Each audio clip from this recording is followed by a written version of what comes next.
Trop fort, mais carrément trop fort. Comme Abdé de Maupassant l'a dit, le meilleur ami de l'homme, c'est le chien, mais le meilleur ami de la balle, c'est Pedri. Comment vous dire que c'est mon joueur littéralement préféré du FC Barcelone? Comment d'ailleurs tu peux le détester? Si tu détestes Pedri, tu détestes le football. Aujourd'hui, du côté du FC Barcelone, ça a été le meilleur joueur sur le terrain. J'ai envie de te dire comme d'habitude en fait. Défensivement, il est présent alors qu'il est tout frêle, on dirait un coton-tige. Et offensivement, c'est vraiment une dinguerie. Il arrive à se sortir de toutes les situations. De manière incroyable, extraordinaire. C'est même pas extraordinaire, c'est comment dire surnaturel. Voilà, ça devient surnaturel, ça devient de la magie. Et ça, c'est pas bien. La qualité qu'il a, Pedri, c'est qu'il ment systématiquement. Voilà, feinte, il ment et après il part de l'autre côté. C'est ça qui fait sa force. Regardez ses prestations lors des 8 derniers matchs. Que des passes décisives, 6 goals assists. C'est vrai qu'on parle souvent de Lamine Yamal en termes de Ballon d'Or si l'Espagne gagne la Coupe du Monde. Mais en vrai, si le FC Barcelone remporte la Ligue des Champions, fait une belle saison, ce que je ne souhaite pas, voilà. Les gars, attention. Pedri est très fort. Pedri est très très fort. Pourquoi lui, il arrive à mettre des buts quand il y a un bloc bas? Pourquoi lui, il arrive à marquer des buts quand il y a un bloc bas? Eux, ils se font des bisous. Eux, ils s'aiment bien. Eux, ils s'apprécient. Pourquoi nous, nos joueurs, ils se détestent? Pourquoi eux, quand tu cherches des photos de leur entraîneur, tu trouves des photos de qualité? Pas des photos où il est prosterné en dépression. Xabi Alonso, il prie plus que l'imam de Sarcelles. Eux, leurs anciennes légendes, ils viennent voir leurs matchs. Pourquoi nous, quand nos anciennes légendes, ils viennent voir nos matchs, ils voient que des défaites? Pourquoi eux, leur milieu de terrain, ils sont créatifs, ils trouvent les attaquants? Pourquoi eux, malgré que leurs attaquants, leur principale qualité, c'est pas la tête, mais sur les centres, ils sont présents? Pourquoi eux, il y a du monde dans la surface de réparation? Pourquoi eux, quand tu vas sur Flashcore, c'est que du vert partout, à part l'homme du match, il est bleu, sinon c'est que du vert? Continuez le Real Madrid, c'est bien. Bientôt 10 points d'écart. Gérard Maldini, Gérard Martin, Eric Garcia. C'est des super-héros ou quoi? Qu'est-ce qui leur arrive? Lui avec son masque, c'est qui? C'est Batman. Latéral droit, latéral gauche, défenseur central, 6. C'est quoi son problème? C'est quoi son problème? C'est quoi ce couteau suisse? C'est quoi ce truc? C'est quoi cette chose? Qu'est-ce qui doit faire du bien à Flick? Et surtout, qu'est-ce qui fait du bien dans notre milieu de terrain? Il ramène du vice, il fait beaucoup de retours, il récupère beaucoup de ballons. Et surtout que balle au pied, il est pas du tout dégueulasse. Et en plus de ça, c'est un leader sur le terrain. Et c'est ce type de joueur dont on avait besoin. Reste à voir ce que Flick fera lorsque De Jong sera à 100%. Est-ce que Eric repassera défenseur central où il y aura une concurrence entre Eric et De Jong? Mais Gérard Maldini, les gars, franchement, c'est une blague. C'est une blague, c'est pas possible. Ça, les gars, c'est juste sa première mi-temps. C'est juste sa première mi-temps. Je comprends pas c'est qui. C'est qui derrière le masque? C'est pas Martin, c'est pas possible. C'est Inigo bis. Comme quoi les gars, les joueurs, faut pas les juger trop vite. Quand on pourra recruter un top défenseur, on sait qu'en couverture, Martin pourra lui faire du bien. Et franchement les gars, pour l'instant, c'est l'une des plus belles surprises de cette saison. Lui et Eric Garcia. Enfin bref, sinon vous les gars, vous en pensez quoi? Ramenez-vous sur Snap Instant, s'ennuie. Message à l'attention des Madrilènes. Mais vous serez plus jamais promis en fait les gars. Je sais pas comment vous le dire. Vous le voyez ce classement? Pour le moment, c'est 7 points d'avance en attendant le prochain match du Real. Et tant que cet homme portera le brassard dans mon club, vous serez plus jamais premier. Difficile de vous débriefer un match pareil en fait. 80% de possession de balle, 24 tirs contre 3 tirs. Bref, on leur a roulé dessus. Ils ont posé un bus. Et heureusement cet homme, il est venu casser son bus tout simplement. À la force de son pied gauche. Sur une sublime passe de Pedri. Sous les yeux de monsieur la légende Andrés. Don Andrés Iniesta. Il était là, il a applaudi Pedri. Mais moi, je vais juste vous parler d'un homme aujourd'hui. Le Barça est premier de Liga. Ouais. Le Barça a eu des problèmes en défense. Le Barça a eu des problèmes sur le côté. Le Barça a eu des problèmes au milieu. Si aujourd'hui le Barça est premier de Liga, dites-vous que le meilleur joueur de la saison, c'est bel et bien Eric Garcia. Dites-vous que ce fou qu'on a tous insulté, je pense, en tout cas je plaide coupable, c'est aujourd'hui le meilleur joueur du Barça cette saison. Je sais pas si vous réalisez. Donc que ça vous rentre dans vos crânes à tous les mecs qui n'ont pas de patience. Vous voyez ce qu'avec du travail et de la confiance, un joueur est capable de faire, même dans l'un des plus grands clubs du monde. Yamal MVP. Je suis pas d'accord. Mon joueur, certes dans le jeu ça a été un peu en dessous. Mais il a mis un doublé. Pourquoi il est pas MVP? Si ça avait été Kylian, je le jure qu'il serait MVP aujourd'hui. Avec un match comme Rafinha. Loin de moi de créer des tensions au sein du club. Mais quand même, Pedri, je trouve qu'il a été au-dessus. Rafinha, c'est celui qui te donne la victoire quand même, hein, avec ses 2 buts. Donc bon, bizarre un peu, hein, ceux qui attribuent les MVP dans ces matchs-là, même si Yamal, il a pas fait un mauvais match, attention, faire la différence. Mais je trouve qu'aujourd'hui, il est encore dans des classiques très très standards. Donc non, je n'aurais pas donné l'homme du match. Je fais une parenthèse, mais le match de Pedri était tout à fait incroyable. Voilà, bon, c'est encore très loin du grand Pedri qu'on connaît. C'était un bon Pedri ce soir, mais quand tu vois que Andrés, il est là au stade, et j'en suis sûr qu'il se reconnaît en lui, moi ça me fait plaisir. Déjà Andrés, voilà, c'est un joueur qui admire le Barça, qui est encore là dans les tribunes. Je suis sûr que ça le tâte de jouer, hein. Je le vois. Mais quelle légende ce mec, vraiment quelle légende, très content pour lui. Hein. Il a pu voir une victoire du Barça au Camp Nou, ça fait plaisir. Les gars, je vous mens pas, Gérard Martin, il est rentré dans mon cœur. Hein. Il commence à faire partie de mes joueurs préférés. Hein. Parmi les joueurs qui ont le plus changé l'opinion publique, Gérard Martin, il en fait partie.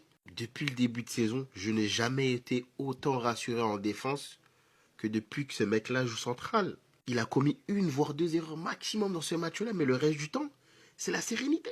Il y a une bonne entente entre lui et Koubarsi, j'aime bien. Qui l'aurait cru? Mais je commence à ressentir exactement la même chose avec Ferran Torres. Alors non, je n'ai pas retourné ma veste. Ce ne sera pas un titulaire l'année prochaine, croyez pas. Mais il faut bien reconnaître que dans les appels, les passes que Lamine fait, lui, il part à la limite. Il est toujours bien placé. Il met un but refusé pour hors-jeu, mais si vous regardez bien Ferran Torres dans ce match-là, il attire beaucoup les défenseurs adverses. Lui, c'est un travail de l'ombre.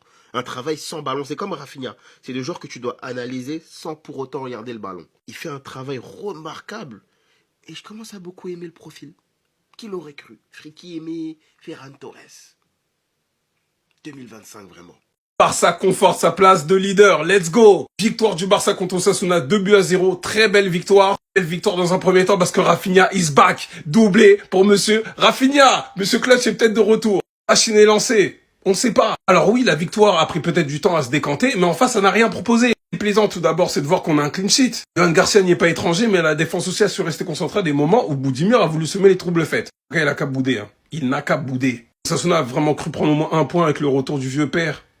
Non, jamais. C'était Lamine Yamal qui reçoit le trophée du meilleur joueur du mois, donc forcément on allait gagner. Petite parenthèse, est-ce que vous trouvez qu'il y a vraiment hors-jeu? Moi je comprends pas, j'arrive pas à comprendre. Rashford aussi, penalty bizarre. Quand tu vois que même des corners ne sont pas attribués ou des touches, vas-y, l'arbitrage bref. L'image d'Eric Garcia, l'équipe a été compatible, elle a pas paniqué, a su rester calme, même si de temps en temps je les ai trouvés perso. Ils ont su faire la différence, c'est passé notamment par Pedri qui a débloqué la situation avec une passe dans le dernier tiers pour Monsieur Clutch Rafinha. D'ailleurs, faut voir le nombre de kilomètres qu'il a parcouru parce que le match d'avant il a couru 11 kilomètres quand même. Que ce soit Rashford, que ce soit même Balde et Koundé, voilà, j'ai bien aimé leur activité. Parce qu'en soi, on aurait pu paniquer, faire une connerie et se prendre un but, ça n'a pas été le cas. Ils ont été productifs jusqu'au bout. En soi, j'ai rien à reprocher sur le match. Le vieux père a fait croquer tout le monde.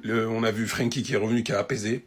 Ce qui fait que Pedri s'amuse un peu plus haut les minutes qui suivaient. Les gens qui continuent à soigner, continuent à soigner. Le vieux père n'est pas rentré. Est-ce que ça veut dire désormais qu'il est au second plan? Qu'on aura plus cette attaque de titulaire? À suivre. Et s'il venait de lancer sa saison?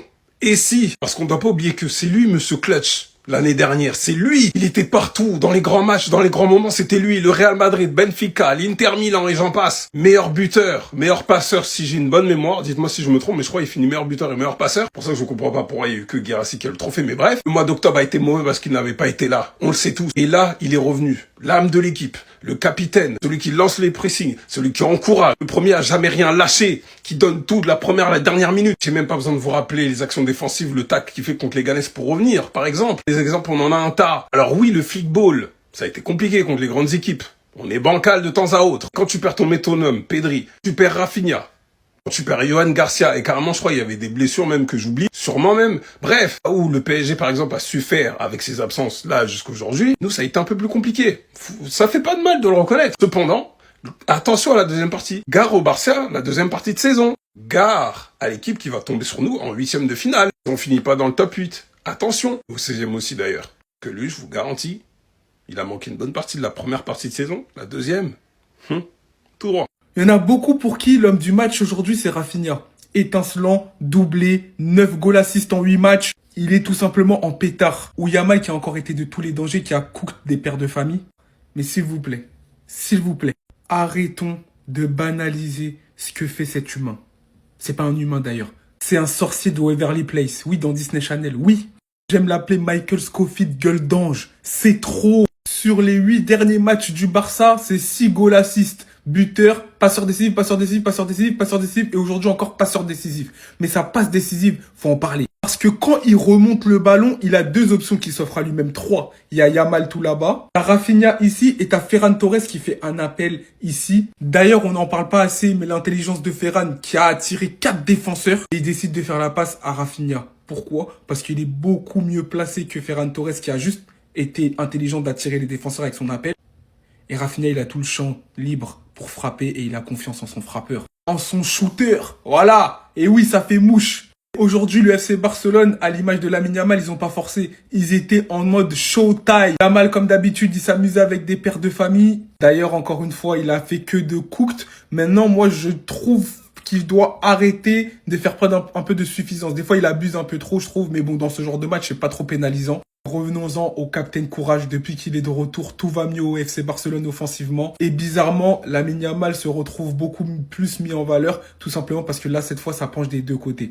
Sinon, au niveau piège du hors-jeu, c'est toujours la même chose. Ils prennent encore beaucoup de contres. À l'image de cette accélération qui aurait pu finir sur un but. En fait, Rashford, il fait un bon match, mais son dernier geste, il m'agace un peu. Je sais pas comment vous expliquer. Dans la passe, oui, mais dans les tirs, il doit être plus tranchant. C'est ça qu'on lui reproche. Bref, le FC Barcelone s'impose et conserve sa place en tant que leader de Liga.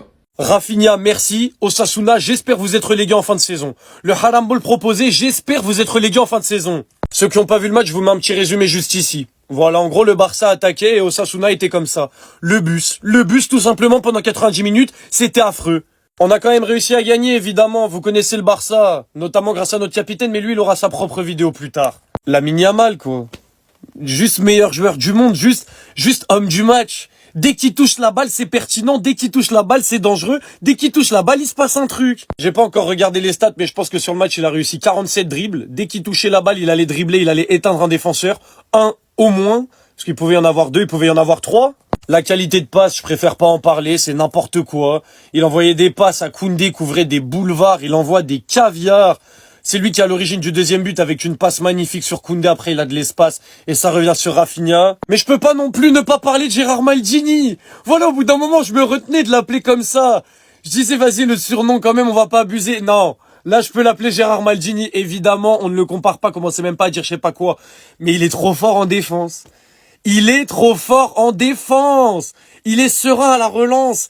Il anticipe bien. Il couvre. Il a tout. Gérard Martin, quel match de patron. Les gars, c'est choquant. Le match de Gérard, c'est choquant. 2 tacles, 4 interceptions, 4 duels gagnés sur 5, 96% de passes réussies, 100% de longues passes réussies. 6 matchs où il a commencé titulaire en défense centrale, 6 victoires. Les hommes mentent. Pas les chiffres. Bref, en tout cas, nous voilà à 7 points d'avance sur le Real Madrid. On leur met la pression avant leur déplacement à Alaves. S'ils pouvaient ne pas gagner, ce serait magnifique. Et surtout, n'oubliez pas, nous serons là pour célébrer la relégation d'Osasuna si celle-ci arrive. Parce que du Haram Ball comme ça, on n'en veut pas dans notre championnat. Soldat. Eric Garcia, il faut l'appeler soldat. Parce que ce mec-là, c'est le soldat du FC Barcelone. Si tu regardes toute la saison dernière et ce début de saison, la manière dont Eric Garcia dépanne à merveille le FC Barcelone au poste où il en a le plus besoin, c'est tout simplement exceptionnel. D'autant que c'est pas facile pour lui. Quand il est arrivé au Barça, il était pas bon. Les supporters lui en voulaient, les entraîneurs le mettaient sur le banc, il y avait rien calé. Depuis l'arrivée de Flick, il dépanne. Et il dépanne bien. Le match qu'il fait à l'Inter en tant que latéral droit pour remplacer Jules Koundé, alors que le mec de base c'est un central qu'on a souvent fait jouer au milieu, il va en latéral droit, il te sort des bons matchs. En défense centrale, il te tient la baraque. Et maintenant on le fait même jouer au milieu aux côtés de Pedri. Et très clairement, sur ces derniers matchs, il te fait des bons matchs. Bien sûr, si t'as un De Jong en forme, faudra mettre De Jong. Mais il est solide, il aide la défense. Depuis qu'on l'a mis à ce poste-là, le Barça souffre un peu moins derrière. Donc très franchement, il n'y a rien à dire et lui, il faut juste l'applaudir et lui dire bravo.